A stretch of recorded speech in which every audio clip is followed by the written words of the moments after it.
Hello friends, I am Dr. Ankita Singh Chakotia, PhD in Biotechnology. Also I have qualified CSI NET JAR with All India Rank 103. आज हम बात करने वाले हैं laws of inheritance की, जो कि मेंडल साहब ने दिए थे। एंड ऐसा नहीं था लॉज ऑफ इनहेरिटेंस, मतलब कि अगर हम जेनेटिक्स की बात करें तो ये मेनली क्या है, इनहेरिटेंस एंड वेरिएशन के बारे में स्टडी है। सब कुछ जेनेटिक्स में ना इनहेरिटेंस वेरिएशन के इर्द गिर्द घूमता रहता है। और ये नहीं था कि जेनेटिक्स की स्टडी सीधे मेंडल साहब ने शुरू की थी, उससे पहले भी चीज़ें हो रही थी। लोग परेशान थे कि क्या है, जो कि जैसे कि यहाँ पे एग्जाम्पल है, इनकी शादी होती है युवक एंड युवती की। तो अगर हम बात करें सिर्फ और सिर्फ हाइट की, तो क्या हो रहा था कि 4 बच्चे हुए, तो इन चारों में से 3 का तो बिल्कुल सेम हाइट था as like their parent, but this fourth kid, इसका कुछ ज़्यादा ही निकल गया हाइट। तो यहाँ पे ये क्या क्या है जो इनमें एज इट इज ट्रांसफर हो रहा है, जिसको कि कहा गया इनहेरिट हो रहा है, ठीक है। एंड क्या है जो यहाँ पे चेंज आ गया, जिसको कि कहा गया वेरिएशन, ठीक है। सेम यहाँ भी कुछ इस तरह का हुआ, इनकी बेटी की में हाइट बहुत ज्यादा बढ़ गई, इनकी छोटी रह गई। तो इन सब के पीछे ना सब दिमाग अपना लगाए पड़े थे। लोग बाग हाइपोथेसिस भी देते थे। हिप्पोक्रेट्स ने जैसे कि कहा कि हमारा सभी ऑर्गन्स में एक एक ना बीज होता है, वो बीज जब इंटरकोर्स के दौरान क्या होता है कि वो बीज मदर के वोम में ट्रांसफर होता है, और क्या होता है कि उसी से ना एक पूरा ह्यूमन मतलब पूरा ऑर्गेनिज्म बन जाता है, ठीक है। एरिस्टोटल ने कहा सीमेन जो होता है, जो कि मेल का सीमेन जो होता है, वो ब्लड से छना हुआ एक प्रोडक्ट है।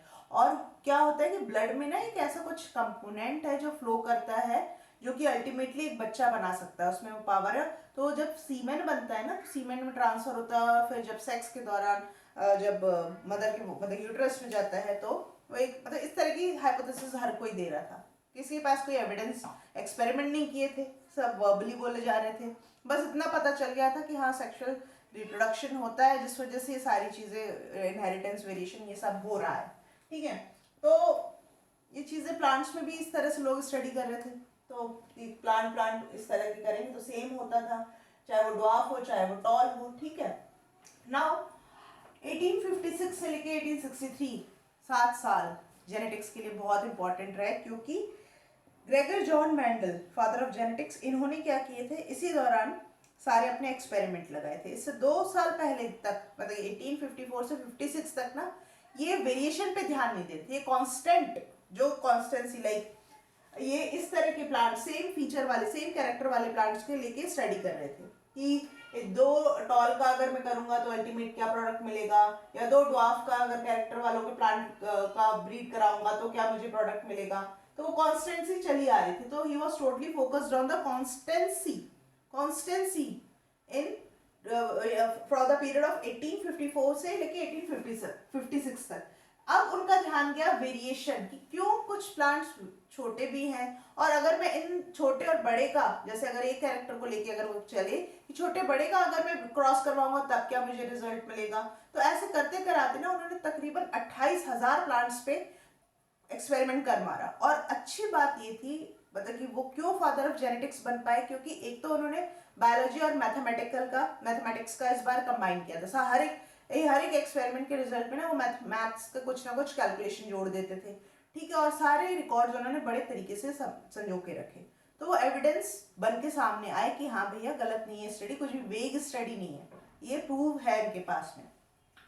तो कैरेक्टर एक तो जो लिए थे मेंडल साहब ने, वो अगर हम देखें, उन्होंने एक तो गार्डन पी लिया था, प्लांट सभी को पता है पाइजम सिडाइवम होता है, जो कि गार्डन पी के कुछ कैरेक्टर्स जो थे दैट वाज लाइक स्टेम का लेंथ, क्या एक कैरेक्टर, दूसरा कैरेक्टर सीड का शेप, सीड का कलर, तीसरा कैरेक्टर, चौथा कैरेक्टर जो था ये पॉड, जो मटर जो बनता फ्रूट अल्टीमेटली बनता है, उसका शेप क्या रहेगा या उसका कलर क्या रहेगा, ठीक है।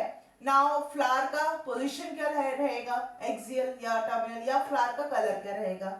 ये ऐसे करते कराते उन्होंने 7 कैरेक्टर लिए, और इन कैरेक्टर के ना ट्रेट्स होते हैं, जैसे कि ट्रेट्स में का एग्जांपल है, जैसे ये कैरेक्टर है स्टेम लेंथ, तो इसका ट्रेट क्या हो जाएगा, एक टॉल होगा एक ड्वार्फ होगा, तो ये ट्रेट है किसका, character of stem length. Shape of seed constricted रहेगा या राउंड रहेगा, ठीक है, ये ट्रेट हो जाएंगे इसके। Colour green yellow, similarly pot का भी इन्फ्लेटेड है, कॉन्स्ट्रिक्टेड है, कलर ग्रीन है, येलो है, पोजीशन ऑफ फ्लावर एक्सियल है, अगर यहाँ पे पत्ती के बगल से निकल रही तो एक्सियल है या टर्मिनल है, ठीक है, वायलेट है या व्हाइट है। तो ये इन्होंने ट्रेड्स लिए, तो तकरीबन 14 तो ये हो गए थे ट्रेड और 7 थे कैरेक्टर, ठीक है। तो जब अब क्या था, उन्होंने क्या किया था कि अब उनका ध्यान गया था इंटरब्रीडिंग पे, मतलब कि 2 अलग अलग कैरेक्टर वालों के प्लांट्स का क्रॉस कराने का उनका दिमाग में चला। तो इस तरह से क्या है, जो प्रोडक्ट आया ना, that was hybrid, that was not pure. जैसे कि यहाँ पे था प्योर, ठीक है, यहाँ ड्वार्फ ड्वार्फ के करवा रहे थे तो प्योर मिल रहा था, प्योर मिल रहा था। बट अब जब इनका क्रॉस करवाएंगे तो ऑफ कोर्स इतना प्योर तो होगा नहीं, कुछ ना कुछ हाइब्रिड कहलाएगा वो, ठीक है। तो इसको कहा उन्होंने हाइब्रिड, और ये एक्सपेरिमेंट कहलाया hybridisation experiment. So law of inheritance are actually based on the hybridization experiment। ये क्वेश्चन नीट में या जेआरएफ में आ सकता है, नेट के क्वेश्चन में, कि भैया जो मेंडल साहब के जो एक्सपेरिमेंट थे जिसपे कि उन्होंने लॉ निकाले 3, वो किस एक्सपेरिमेंट पे बेस्ड थे, ठीक है। तो आंसर होगा हाइब्रिडाइजेशन एक्सपेरिमेंट। ना 7 कैरेक्टर के बारे में हमने चर्चा कर ली, ठीक है, ट्रेड्स क्या होते हैं वो चर्चा कर ली, और कॉन्ट्रास्टिंग ट्रेड्स क्या होते हैं वो भी। कॉन्ट्रास्टिंग ट्रेड जैसे कि यहाँ हम देख रहे हैं, कैरेक्टर क्या लिया हमने, हाइट ली है, लेकिन कॉन्ट्रास्टिंग ट्रेड क्या है, ये टॉल है और ये स्मॉल टी ड्वार्फ है, ठीक है। तो this is contrasting trade. Now एक और चीज जो इन्होंने कही थी मेंडल साहब ने, वो ये कहा कि देखिए उस टाइम तक ना जीन के बारे में किसी ने कोई चर्चा शुरू नहीं की थी, तो उनका ये था कि अब वो इस बात पे श्योर हो गए थे कि there is something responsible for किसके लिए, कि transfer of the characters from parent to their offspring, and that something ही कॉल्ड एज फैक्टर। उन्होंने क्या नाम दिया इसको, उन्होंने नाम दिया कि भैया कुछ फैक्टर होता है जो माता पिता से बच्चों में ले जाता है, जिसकी की वजह से जो कैरेक्टर्स हैं वो दिखते हैं हमें, ठीक है। अब बाद में जब स्टडी हुई तो उसको नाम दिया गया जीन। अब जीन क्या होता है फटाफट से वो भी बात कर लेते हैं।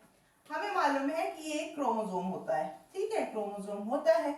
और अगर हम बात करें स्पेसिफिकली अबाउट द ह्यूमन के केस में कितने क्रोमोसोम होते हैं, ह्यूमन के केस में होते हैं 46, ठीक है। एक सेल में कितने होते हैं, 46 क्रोमोसोम। एक क्रोमोसोम आता है मम्मी से, एक आता है पापा से, तो ऐसे मिला के ना 23 पेयर्स होते हैं, ठीक है, 23 पेयर्स होते हैं, दैट मीन्स 46 एक्चुअल में क्रोमोसोम होते हैं, ठीक। और इसमें अंदर क्या होता है, ये डीएनए होता है, ठीक है, ये डीएनए होता है, और डीएनए का अल्टीमेट प्रोडक्ट क्या बनता है, एमआरएनए, और एमआरएनए से क्या बनता है, प्रोटीन। और ये प्रोटीन ही है जिसकी की वजह से मेरा या आपका रंग जो दिख रहा है, बालों का रंग दिख रहा है, आँख का कलर दिख रहा है, हाइट, ठीक है, क्योंकि growth hormone is also peptide hormone, protein hormone है। तो ये सब फीचर्स अल्टीमेटली प्रोटीन की वजह से, ठीक है। अब ये प्रोटीन कहाँ, क्यों, क्या, कैसे बनेगी, उसके लिए मैप हमारे क्रोमोसोम्स में रहता है। मान लीजिए आई कलर के कौन से क्रोमोसोम पे होता है, क्रोमोसोम नंबर 16, और इस आई कलर के लिए यहाँ पे कुछ इंफॉर्मेशन है, ठीक है, और सेम यहाँ पे भी कुछ इंफॉर्मेशन है, तो ये कहलाता है जीन, जो कि अल्टीमेटली क्या बनेगा, एमआरएनए, एंड फर्दर प्रोटीन किसके लिए, आंख के कलर के लिए, ठीक है।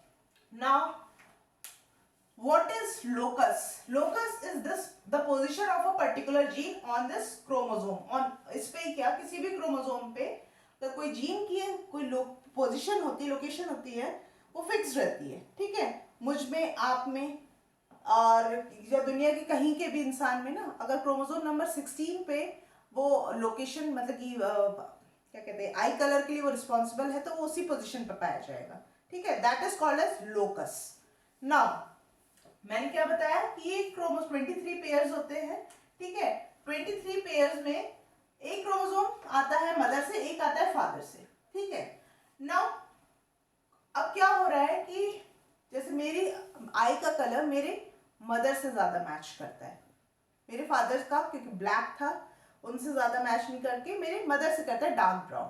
दैट मीन्स ये जीन मेरे मदर का ज्यादा मेरे अंदर एक्सप्रेसिव रहा, या कह लीजिए डोमिनेट किया।